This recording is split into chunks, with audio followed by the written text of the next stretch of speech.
Вітаю, друзі! Цей пляцок створений для тих, хто закоханий у медівники. За основу взятий добрий старий рецепт медівника, але він покращений цікавими, сучасними нотками смаку. Ви точно будете задоволені, тож до роботи. Розпочати краще з приготування карамелі, яку в народі називають палений цукор, хоча найкраще усе готувати паралельно. Отже, у пательню насипте 150 грамів цукру. Краще, щоб пательня була меншого діаметру із товстим дном, щоб шар цукру в ній не вийшов надто тонким і рівномірно прогрівався. Якщо пательня буде великого діаметру, то тонкий шар цукру швидко перегріється на краях і підгорить, і при цьому в центрі може ще не розтанути. Найкраще, щоб товщина цукру у пательні була 3-5 мм. Бо менше 2 мм швидко підгорить і нерівномірно карамелізується, а при товщині більше 1 см буде довго плавитись. Нагрівати потрібно на середньому вогні чи трохи нижче середнього. На слабкому вогні плавлення буде відбуватися дуже довго, а на вище середнього швидко підгорить і буде гірчити. Не потрібно при цьому активно мішати цукор. Краще взагалі його не мішати. Коли більшість цукру розтопиться і почне темніти, легенько підкиньте нерозтоплений цукор з країв у центр і не перемішуйте далі. Ми повинні дочекатися, щоб розплавлений цукор набув бурштинового кольору. Це межа. Якщо ви перетримаєте, він буде гірчити. Якщо ж колір буде світлішим, у нас вийде слабкий карамельний смак. Акуратно, тонкою цівкою влийте до підготовленого цукру 100 мл гарячої звареної кави. І обережно, бо усе буде шипіти і булькати, починайте перемішувати до розчинення цукру. Найкраща температура кави – 90 градусів Цельсія. При цьому далі тримайте пательню на слабкому вогні. Як би ви не старались, у вас все одно утворяться карамельні грудочки. Але ви їх активно перемішуйте ложкою, і за деякий час усе гарно розчиниться, а карамельна маса стане густою. Пам'ятайте, що як тільки вона трішки охолоне, то почне гуснути, тому потрібно робити декілька справ паралельно. Насамперед, нам потрібні будуть дріжджі, і найкращий вибір тут будуть мої улюблені осмотолерантні дріжджі «Духмяна хата». Бо вони не підводять в жодній ситуації і піднімуть навіть дуже здобне тісто. Нам сьогодні потрібно взяти 25 грамів таких дріжджів, а це четвертина стандартної пачки. Отже, розкришіть дріжджі до 150 мл молока, нагрітого до 35 градусів Цельсія. А далі перемішайте усе до однорідності і залишіть на 10-15 хвилин.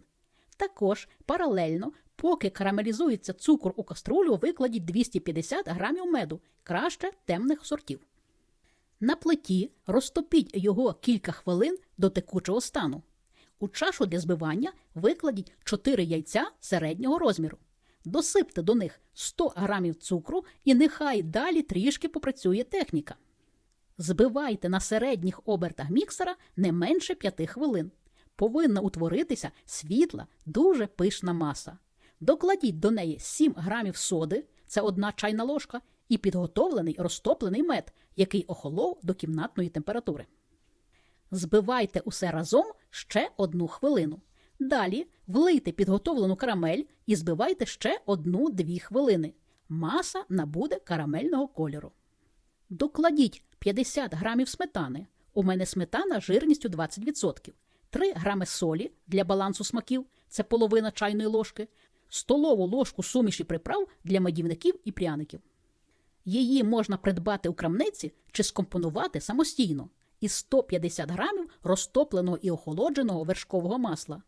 Наприкінці влийте молоко з розчиненими дріжджами і перемішуйте ще 1 хвилину.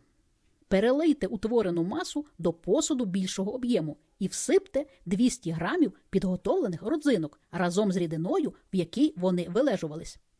Для цього за годину до приготування медівника сполучіть 200 грамів промитих родзинок і 35 мл амаретто чи іншого смачного алкогольного напою. Час від часу перемішуйте родзинки, щоб вони добре сп'яніли. Наприкінці всипте 480 грамів просіяного борошна і перемішайте усе до однорідності. Можна перемішувати лопаткою чи на низьких обертах міксера. Випікати корж ми будемо у формі розміром 30 на 40 см. Застеліть дно і бортики форми якісним пергаментом.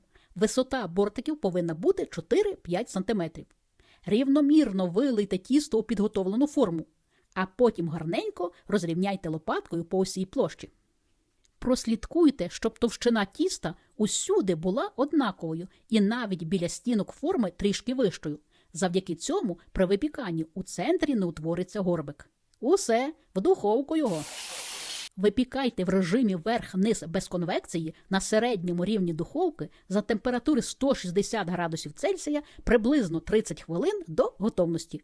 Тут важливо не перепекти цей корж, щоб він не став сухим. Готовий корж повинен бути достатньо м'яким і пружинити під натиском пальця. Повністю охолодіть корж, а потім розріжте на дві частини, кожна розміром 20 на 30 см. Відразу хочу показати, що корж виходить м'якеньким. Оберніть кожен корж нижньою частиною вверх і щедро просочіть міцною кавою. Далі приготуємо дуже смачний горіхово-кавовий крем. Для цього подрібніть 200 г волоських горіхів. Їх можна змолоти на м'ясорубці чи подрібнити у кухонному комбайні з насадкою металевий ніж. У каструлю налийте 250 мл молока і досипте підготовлені горіхи. Перемішайте до однорідності. А далі, помішуючи, на середньому вогні доведіть до кипіння. Після закипання проваріть 1 хвилину і знімайте з вогню. Досипте 1,5 столові ложки розчинної кави і перемішуйте, поки вона не розчиниться. Нехай усе охолоне до кімнатної температури. Як бачите, після охолодження маса виходить достатньо густою. У чашу для збивання викладіть 200 г вершкового масла кімнатної температури. У мене масло жирністю 82%. Досипте 100 г цукрової пудри і нехай далі трішки попрацює техніка. Збивайте на нижчих, а потім на вищих обертах міксера приблизно 7 хвилин, поки маса не стане світлою та пишною. Знизьте швидкість міксера до мінімальної і лише після цього по столовій ложці починайте докладати заварену горіхову масу. Усе разом перемішуйте не надто довго, адже на цьому етапі нам уже нічого не потрібно збивати, лише перемішати до однорідності. Як бачите, крем має гарну стабільну консистенцію. Розділіть крем на 4 частини. У кулінарну рамку на підложку викладіть один просочений корж нижньою частиною вверх. На нього рівномірно викладіть 3 частини крему і гарненько розрівняйте його по усій площі. На крем другий корж нижньою просоченою частиною до крему. Долонею злегка притисніть корж до крему. На верхній корж викладіть останню 4-ту частину крему і розрівняйте по усій площі. Далі для роботи нам потрібно буде 100 г чорного шоколаду. Натріть його на крупній терці чи подрібніть до крихти у кухонному комбайні з насадкою металевий ніж. Рівномірно посипте шоколадну крихту по крему. А далі ложкою злегка притрамбуйте, щоб крихта поєдналася із кремом і при нарізанні не опадала. Усе! Не забудьте накрити форму з медівником харчовою плівкою і помістити у холодильник на 8 годин для стабілізації. А також своєю щедрою рукою поставити мені вподобайку і написати гарний коментар, як і я щедро ділюся з вами своїми знаннями і уміннями. А ось і наш красень. Вага нашого богатиря 2 кг і 400 грамів, висота 7 см. Ну що, глянемо, чи добре наш пляцок нарізається і чи красивий на зрізі. Що тут сказати, він вийшов пухким, соковитим та апетитним на вигляд. Ароматні коржі з родзинками гарно поєднуються із просочуванням і з горіховим кремом. Пляцок гарно нарізається на велику кількість порційних шматочків для подачі.